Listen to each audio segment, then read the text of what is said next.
रात में हमास की तरफ से किए गए हमले इजराइल ने नाकाम कर दिए। हवा में ही टारगेट को तबाह कर दिया। इजराइल के डिफेंस सिस्टम आयरन डोम ने गाजा की तरफ से किए गए हमले को नाकाम कर दिया। इजराइल के अश्केलोन शहर को निशाना बनाकर हमले किए गए थे, लेकिन इन हमलों को हवा में ही आयरन डोम ने नाकाम कर दिया। तस्वीरें सामने आई है। आपको बता दें कि इजराइल के शहर अश्केलोन से ये तस्वीरें हैं, जहां पर आपको बता दें कि आयरन डोम जो कि डिफेंस सिस्टम है इजराइल का, उसने गाजा की तरफ से जो रॉकेट्स दागे गए थे, हमास की तरफ से जो हमला किया गया था, उसे हवा में ही नष्ट कर दिया। हालांकि इन सबके बीच आयरन डोम पर सवाल भी उठ रहे हैं। सवाल उठ रहा है कि हमले के वक्त आयरन डोम फेल कैसे हो गया। वो आयरन डोम जिसकी लेजर शक्ति और दुश्मन पहचानने की फुर्ती हर उस हवाई टारगेट को बर्बाद कर देती है जो इजराइल में घुसने की कोशिश करता है। आगे बढ़ने से पहले आपको उसके बारे में बताते हैं कि आखिर आयरन डोम होता क्या है। ये ग्राफिक्स की मदद से ये जानकारी आपको एक एक करके बताएं कि आयरन डोम है क्या और क्यों कैसे ये काम करता है। तो आपको बता दें कि आयरन डोम एक डायरेक्ट एनर्जी वेपन है, जिसकी दरअसल शक्तिशाली जो लेजर है वो किसी भी हवाई टारगेट को बर्बाद कर सकती है। जैसे कि आप देख सकते हैं वहां लॉन्चर प्लेस किया गया है जो कि हवा में ही किसी भी टारगेट को ट्रेस करके नष्ट करने की ताकत रखती है। आयरन डोम कम दूरी पर उड़ने वाले फिक्स विंग के एयरक्राफ्ट, रॉकेट, टैंक और तोप के गोले, मोर्टार, हेलीकॉप्टर, यहाँ तक कि ड्रोन को भी पलक झपकते ही मिट्टी में मिला देने की ताकत रखता है। यहाँ पर किस तरीके से इसका प्लेसमेंट किया गया है वो हम आपको दिखा रहे हैं। इजराइल का ये आयरन डोम जो कि काफी फेमस है, इजराइल इसकी अलग अलग देशों में बातें भी करता है और आयरन डोम अपने रडार की मदद से हमले का अंदाजा लगाते हुए काउंटर मिसाइल तक लॉन्च कर सकता है। ये भी इसमें खूबी है। मिसाइल लॉन्च के साथ ही टारगेट सेट होता है और दुश्मन की मिसाइल को देखते ही हवा में ही उसे नेस्तनाबूद कर दिया जाता है। आयरन डोम के हर लॉन्चर में 20 इंटरसेप्टर मिसाइलें होती हैं, जिनमें रॉकेट और मिसाइलों को सूंघने की बेजोड़ ताकत मौजूद होती है और 70 किलोमीटर तक की ऊंचाई तक रॉकेट हमले को बर्बाद करना, इसके लिए मानो बाएं हाथ का खेल हो। लेकिन सवाल इसीलिए उठ रहा है क्योंकि जो हमले किए गए इजराइल पर, आखिर आयरन डोम उसे नाकाम करने में फेल कैसे हुआ। हमले के बाद इजराइल के प्रधानमंत्री बेंजामिन नेतन्याहू लगातार एक्शन में है और फिलिस्तीन और हमास को करारा जवाब देने की रणनीति बनाने में जुटे हैं। बेंजामिन नेतन्याहू ने साफ कर दिया है कि इस बार आर या पार होगा। इजराइल ने गाजा पट्टी में हमास को जड़ से मिटाने की कसम खा रखी है।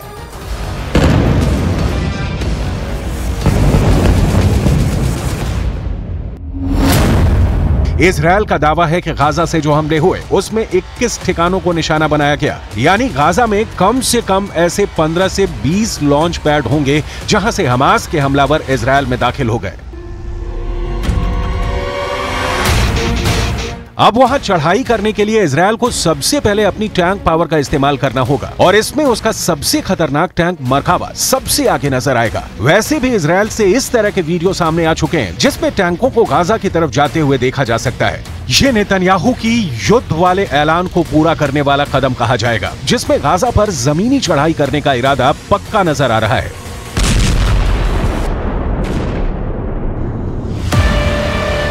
इजराइल ने जब गाजा में एक इमारत पर बम गिराने का इरादा किया तो उससे पहले गाजा में ये जानकारी पहुंच गई कि इजराइल अब एक इमारत गिराने जा रहा है और आसपास के लोग बाहर ना निकले।